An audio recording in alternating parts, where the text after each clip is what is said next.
আপনার অনেকে রশিদ খানকে দেখলে আপনাদের মধ্যে ঘৃণা লাগতে পারে এবং রশিদ খানকে অনেকে দেখতেই পারে না বাংলাদেশের। ওর বয়স বলেন সবকিছু মিলিয়ে কিন্তু একটা হযবরল অবস্থা। কিন্তু রশিদ খান বাংলাদেশকেও অনেকটা ভালোবাসে।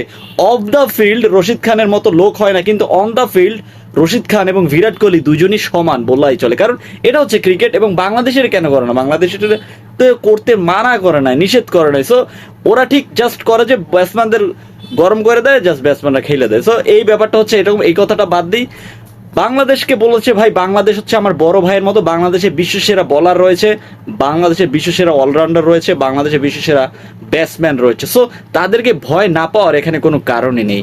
আমাদেরকে জিততে হবে, এবং এইভাবেই বলতেছিল রশিদ খান। এখানে আলাদাভাবে তিনটা প্লেয়ারকে মার্কিং করে রাখছে, সেটা হচ্ছে আপনার তানজিদ হাসান, সাকিব, তাওহিদ হৃদয় এবং রিশাদ হোসেন। মোস্তাফিজের কথা কেন বলে নাই? কারণ হচ্ছে মোস্তাফিজকে খেলে তারা অভ্যস্ত, এবং মোস্তাফিজকে ভয় না পাওয়ারও একটা কারণ রয়েছে। তারা কিন্তু রিসেন্ট ফর্ম, মোস্তাফিজের লাস্ট দুইটা ম্যাচে মোস্তাফিজ খারাপ করাতে তারা একটু কনফিডেন্স পাচ্ছে। কিন্তু স্লো পিচ পেলে মোস্তাফিজের মতো ভয়ঙ্কর আর কেউ হতেই পারে না।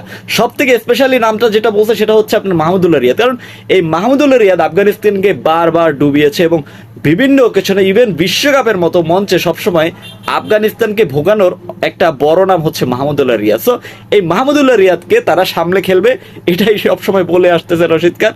এবং রশিদ খান একটা champion player, so no doubt Rashid খানকে আমরা যতই করি কেন, রশিদ খানের মতো প্লেয়ার অন্তত বাংলাদেশে নাই, সেটা জাস্ট ধরে রাখেন। হ্যাঁ, সাকিব সেটা আলাদা ফ্যাক্টর, অলরাউন্ডার, লেফট হ্যান্ডের বলার, কিন্তু রশিদ খানের মতো বলার এবং বাংলাদেশে এখন পর্যন্ত হবে কিনা সেটাই সন্দেহ। হ্যাঁ, রিশাদ হোসেনের জন্য চান্স রয়েছে, কিন্তু রিশাদ হোসেন জাস্ট আপনার লেগ স্পিনই করতে পারে, কিন্তু আর কোনো গুগলি বলেন, আর কোনো আপনার ভেরিয়েশন বলেন, সেই ভেরিয়েশন একমাত্র রশিদ খান ছাড়া কেউ করতে পারে না। সো রশিদ খানের হাতে রয়েছে অনেকগুলো অস্ত্র, যার কারণে রশিদ খান সেরা।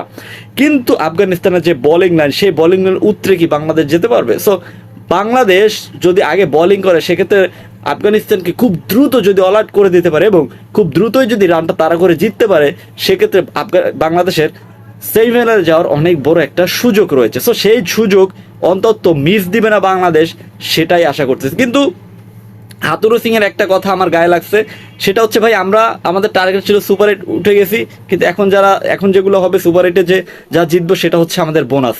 এটা কোনো কথা? আপনি একটা টিমের কোচ হইয়া আপনার এই কনফিডেন্স যদি থাকে, তাহলে ভাই আপনি চাকরি ছেড়ে শ্রীলঙ্কা চলে যান। আপনি কি এইসব কথার সাথে একমত কিনা? আপনার যদি সাহস না থাকে, আপনি কেন খেলতে আসছেন? আপনার যদি সাহস না থাকে, আপনার যদি বিশ্বকাপ খেলার, আপনার বিশ্বকাপ জেতারই স্বপ্ন না থাকে, তাহলে তো আপনি ম্যাচই জিততে পারবেন না। সো বিষয়টা হচ্ছে এরকম, আপনার যদি লক্ষ্য বড় না থাকে, আপনি কিভাবে আগাবেন? সো এইসব কথা বইলা হাস্যকর ছাড়া আর কিছুই না। আপনি কি আমার সাথে একমত নাকি হাতুর সিং এর সাথে একমত? প্লিজ কমেন্ট করে জানাই দেন। আর হ্যাঁ, আফগানিস্তানের সাথে কে সব থেকে ইম্প্যাক্ট প্লেয়ার হবে কমেন্ট করে জানাই দেন। আমার মতে আমি পার্সোনালি ফিল করি মাহমুদুল্লাহ রিয়াদের কথা এবং মোস্তাফিজুর রহমানের কথা। কারণ ওই সময় পিচটা স্লো হবে, আফগানিস্তানের জন্য যেমন পাবে, বাংলাদেশও ঠিক তেমনই পাবে। সো কমেন্ট করে ফার্স্ট কমেন্ট করেন, এবং হ্যাঁ, কারা জিতবে, বাংলাদেশ নাকি আফগানিস্তান?